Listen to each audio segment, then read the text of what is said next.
Guys, আমি doctor Debabrata বিশ্বাস ভারতের পশ্চিমবঙ্গ থেকে কথা বলছি।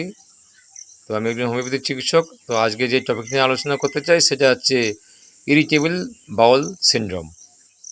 এই পেটের রোগটি প্রায় মানুষের দেখা যাচ্ছে বর্তমানে। এর লক্ষণগুলি কি কি? পেটের প্রচণ্ড পরিমাণে গ্যাস, বারবার পায়খানায় যাওয়া, সে মল শক্ত, কখনো নরম পাতলা জলের মতন, কখনো শক্ত এবং প্রচণ্ড পরিমাণে গ্যাস এবং প্রচণ্ড পরিমাণে ক্র্যাম্পিং ব্যথা, পেন, তলপেটে ব্যথা হয়। তো কোনো জায়গায় যাওয়ার সময় পায়খানা এসে যায়, দিনে 5-6 বার পায়খানায় যায়। তো এই পায়খানা বারবার, হ্যাঁ, বারবার মলবেগ এবং সম্পূর্ণভাবে ক্লিয়ার হয় না। কখনো পাতলা পায়খানা হয়ে যায়, কখনো শক্ত, প্রচণ্ড পরিমাণে গ্যাস, এই লক্ষণগুলি দেখা যাচ্ছে এবং প্রচণ্ড পরিমাণে ক্র্যাম্পিং ব্যথা তলপেটে। তো এই লক্ষণগুলি হলে সেটা আমরা ডাক্তারি ভাষায় ইরিটেবল বাউল সিনড্রোম বলে ধরি। Irritable bowel syndrome. তো এই রোগটির যে কারণ, এই রোগটির কারণ হচ্ছে আননোন। বিজ্ঞান এখনও আননোন বলে ব্যাখ্যা করেছেন। তো মেন যে কারণগুলির কিছু কারণ রয়েছে সেগুলো আমাদের বলা উচিত। সেটা হচ্ছে যে ব্রেনে এবং লার্জ ইন্টেস্টাইনে যে পুর সিগন্যাল, যার ধরুন ওভার রিয়াক্টের জন্য এই বারবার করে মলবেগ, গ্যাস, এই সিমটমগুলো দেখা দেয়।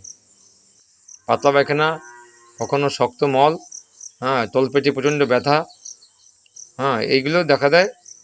এই তো মানসিক সমস্যার জন্য যাদের খুব ডিপ্রেশন, তাদের ক্ষেত্রে এটা বেশি হয়। প্রচণ্ড পরিমাণে যাদের ডিপ্রেশন রয়েছে তাদের ক্ষেত্রে এটা খুব বেশি হয়। তো এর জন্য আমাদের এই ট্রিটমেন্ট কি রয়েছে?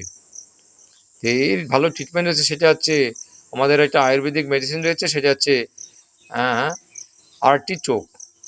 আর্টিচোক ফ্রুট পাউডার পাওয়া যায়, সেটা 5 গ্রাম করে 1 কাপ জলের মধ্যে, ঠান্ডা জলের মধ্যে ভিজিয়ে রাখতে হবে, দিয়ে সকালবেলা খেতে হবে। 7 দিন খেলে মোটামুটি এটা আরোগ্যর পথে চলে যায়। এটা যদিও এটা ক্রনিক ডিজিজ, সারতে চায় না, একদম সারতে চায় না। তো আমাদের খাওয়া দাওয়ার লাইফস্টাইলটা বজায় রাখতে হবে। স্পাইসি কোনো খাবার খাওয়া যাবে না, তেলে ভাজা কোনো মশলাযুক্ত খাবার একদম খাওয়া যাবে না, দুধ খাওয়া যাবে না, দই খাওয়া যেতে পারে। তো এইসব মেনে চলতে হবে এবং রেগুলার এক্সারসাইজ করতে হবে, ব্যায়াম করতে হবে। পেটের ভালো ভালো ব্যায়াম রয়েছে, সেটা যোগা থেরাপিস্ট কাছে গিয়ে সেটা শিখে নিতে হবে। তো আমাদের এই ট্রিটমেন্টে রয়েছে এই আর্টিচোক, একটা আয়ুর্বেদিক মেডিসিন, খুবই সুন্দর।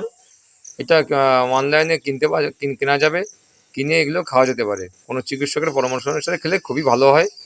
হ্যাঁ, এই ইরিটেবল বাউল সিনড্রোম একেবারে সারে না। তো এইটা আমাদের সবসময় কেয়ার নিয়ে চলতে হবে। তার হাইজেনিক খাবার খেতে হবে এবং রেগুলার এক্সারসাইজ করতে হবে। মেন্টাল ডিপ্রেশন যেন না থাকে, এগুলো করলে মোটামুটি রোগটাকে আয়ত্ত করা যেতে পারে। হ্যাঁ, তো আমাদের একটা হোমিওপ্যাথি মেডিসিন রয়েছে, সেটা হচ্ছে সাইনারি স্ক্লেমাস। এই সাইনারি স্ক্লেমাস মেডিসিনটা খুবই ভালো, হোমিওপ্যাথিতে খুব ইউজ করা হয়।